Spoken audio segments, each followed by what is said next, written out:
e Berretta. Sono della prima M, scuola Sabona Piana.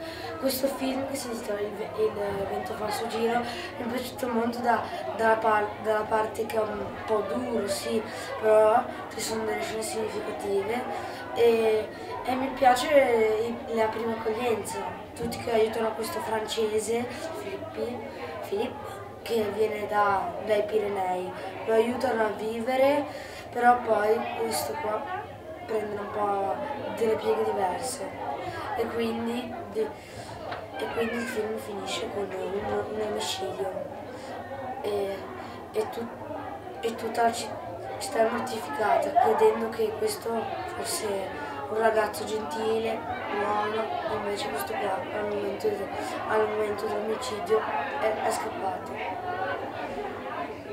È un film anche molto complesso, vuoi Sì, aggiungere qualcos'altro perché c'è una struttura... Sì. No,